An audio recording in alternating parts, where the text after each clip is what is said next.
आज एक बार फिर सनातनी परंपरा को निर्वहन करते हुए और आज होली मिलन करा रहे हैं, तो क्या संदेश देंगे?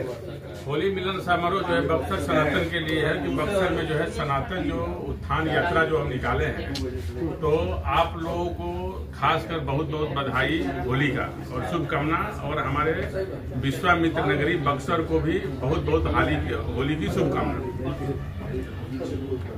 तो सर, जिस तरह से सनातनी परंपरा को आप आगे लेके चल रहे हैं और आम दिनों में देखा जाता है कि मतलब जैसे होली को ही ले लिया जाए तो होली में भी अश्लीलता या इस तरह के चीजों का समावेश हो रहा है, तो किस तरह से इसको ठीक करने का प्रयास करेंगे? ये अश्लीलता जो है इसको तो एकदम बंद करने का प्रयास किया जाएगा, लेकिन जो आज गाने में जो अश्लीलता आ गई है ये बहुत चिंताजनक विषय है।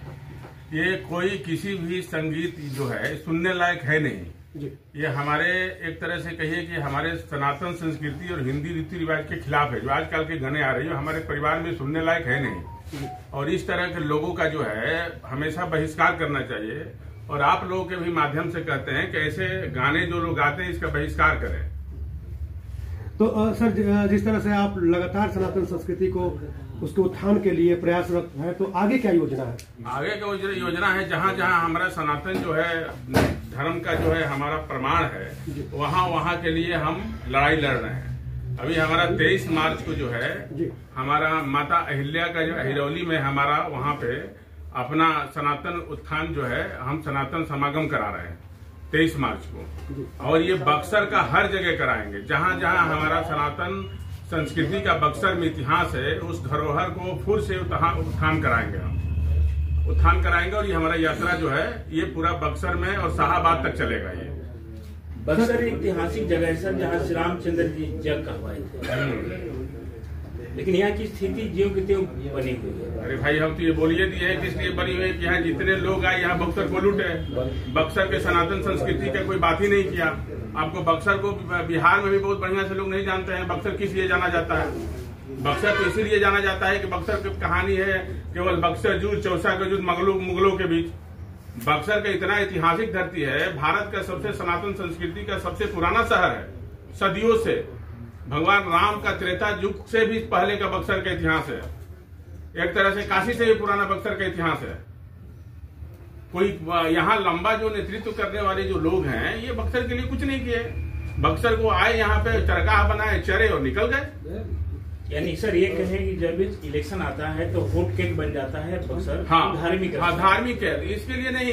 यहाँ इसलिए यहाँ के लोग जो है ना, ये लोग समझते हैं कि यहाँ के लोग का कोई वो है ही नहीं बक्सर के लिए। इसलिए कोई भी आता है जहां से तहां से आता है, चुनाव लड़ने के लिए पार्टी टिकट दे देती है और चुनाव बक्सर के नाम पे जीत जाते हैं, और उसके बाद अपना घर भरते हैं, बढ़िया घर बनाते हैं, बिल्डिंग बनाते हैं और बक्सर को अपने हाल पे छोड़ देते हैं। निदान क्या है सर?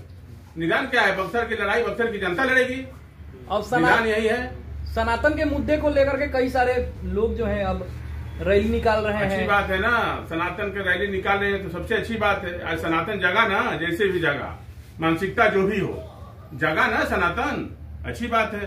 अच्छा, कुछ लोग कह रहे हैं कि एक पार्टी विशेष जो है वही सनातन के लिए हमेशा प्रयासरत रहता है और एक तरह से कहा जाए कि कॉपीराइट उसी का है। ऐसा है? किसी का पार्टी का कोई कॉपीराइट नहीं होता है। सनातन किसी का कॉपीराइट नहीं है। सनातन का जो है ना ये नहीं है कुछ, सनातन सबके लिए है। सनातन हर हिंदुस्तानी के लिए है। सनातन का किसी का कॉपीराइट कैसे हो सकता है? सनातन ये बेकार की बातें जो करते हैं सब बेकार की बातें। बक्सर विधानसभा से कई सारे लोग अपने आप को प्रत्याशी का दावा कर रहे हैं, वैसे लोग भी अब सनातन के मुद्दे को लेकर के चल रहे हैं। बहुत अच्छी बात है, कितनी खुशी की बात है बक्सर के लिए कि ऐसे लोग भी सनातन की बात कर रहे हैं। तो हमारे लिए तो जीत हुआ ना। हम तो यही बात करने आए थे ना कि सनातन की बात करने आए थे, अपने बक्सर की बात करने आए थे, अपने विश्वामित्र की नगरी की बात करने आए थे। ये हमारे लिए कितनी खुशी की बात है। और ये आप लोगों को भी लड़ना है। ये बक्सर की लड़ाई, ये बार बार हम कहते हैं, ये एक हमारी लड़ाई नहीं है। हम कोई चुनावी जीतने के लिए नहीं आए यहाँ हमको टिकट मिल जाएगा, हम माहौल बना रहे हैं कि हम चुनाव जीत जाएंगे, यहाँ टिकट मिल जाएगा हमको चुनाव। हम तो केवल बक्सर को ये कहने के लिए आए हैं कि हर बक्सर के वासी अब जग जाए अपने बक्सर के लिए। बक्सर का इतिहास अयोध्या से पुराना है। बक्सर का इतिहास, इसका जब बक्सर का विकास होगा तो पूरा बक्सर वासी का नहीं, शाहाबाद का विकास होगा और बिहार का भी विकास होगा। आज देख लीजिए अयोध्या में, काशी और मथुरा वृंदावन में जो हुआ, आज उत्तर प्रदेश सरकार को आज कितना रेवेन्यू आ रहा है, कितना बजट में बढ़ोतरी हुई है। आपको अचानक सनातन की काहे याद आ गई? चुनाव लड़ेंगे क्या? नहीं, कोई चुनाव नहीं लड़ेंगे। हमको सनातन की याद इसलिए आ गई कि सनातन की हम शुरू से लड़ाई लड़ रहे हैं। हम 5-6 सालों से काम कर रहे हैं और सनातन के लिए हम चुनाव लड़ने के लिए नहीं आए, हम लंबे समय से काम कर रहे हैं।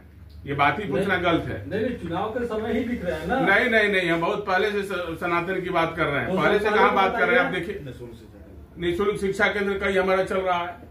अच्छा, जैसे आपने कहा था कि सनातनी परंपरा को बचाए रखने के लिए निःशुल्क शिक्षा केंद्र गुरुकुल की स्थापना करेंगे, वो आपने किया।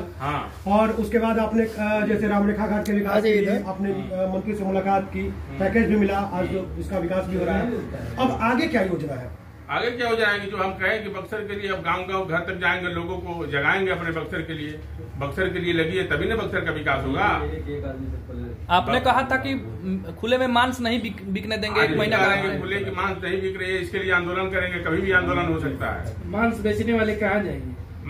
जगह दे सरकार, ये हम क्या जाने सकते? जगह दे सरकार, ये सरकार का काम है। जब तक सरकार जगह नहीं देगा तब तक वो कहाँ रहेगी? नगर परिषद के बगल में निर्धारित जगह है, शायद आपको पता नहीं। खुले में नहीं बेचना है, खुले में नहीं बेचना है, बना हुआ है। नगर परिषद के बगल में जगह बना है, लोग जाते नहीं, वहाँ बेच नहीं रहे। बड़ा तो ये माना जाए कि जल्द ही आंदोलन करेंगे आप? हाँ, एकदम जल्द आंदोलन करेंगे इसका। यदि ये नहीं होगा, खुले में इस तरह के मांस जो बिक रहे हैं, तो एकदम आंदोलन करेंगे, बहुत जल्द आंदोलन करेंगे। इसके पीछे का मोटो नहीं बताया राजकुमार जी? कौन से, क्या मोटो? सनातन के पीछे। अरे हमारा बक्सर सनातन के लिए ही जाना जाता है। अब सनातन की बात करते हैं, बक्सर में और है क्या? बक्सर के सनातन के इतिहास है, बक्सर के सनातन के हम बात छेड़ने लगे तो इसमें कौन सी ये बात है? बक्सर की लड़ाई लड़ रहे हैं। अचानक प्रेम जगी है, इसलिए सवाल। अचानक नहीं जगी है, हम 6-7 सालों से 8 साल से काम कर रहे हैं। कहा यह जा रहा है कि कनेक्शन देकर कुछ निकालने की तैयारी में है आप? नहीं, ये गलत है। जो भी कह रहे हैं ये सब गलत पूछ रहे हैं, ये सब कहानी गलत है। राम राज्य की स्थापना हो, इसके लिए फाउंडेशन किसके साथ खड़ा होगा चुनाव में? किस दल के साथ खड़ा? जिसमें राम होंगे, जिसमें विश्वामित्र होंगे, उसके साथ खड़ी होगी। दोनों का आशीर्वाद जिसमें होगा उसके साथ खड़ी हो जाएगी। चलिए, होली पे क्या संदेश देंगे बक्सरवासी? बक्सर में होली का संदेश देंगे। सब बढ़िया होली त्योहार मनाइए खुशी से और सनातन की जय जय करिए, बक्सर की जय जय करिए और बक्सर के लिए लगिए। और बक्सर के कायाकल्प के लिए आप लोग भी आइए। विश्वामित्र फाउंडेशन और विश्वामित्र सेना के साथ जुड़िए।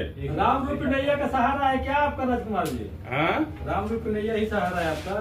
राम रूप रैया बक्सर के लिए है तो पूरा संसार के लिए राम रूप रैया है। इसमें भगवान का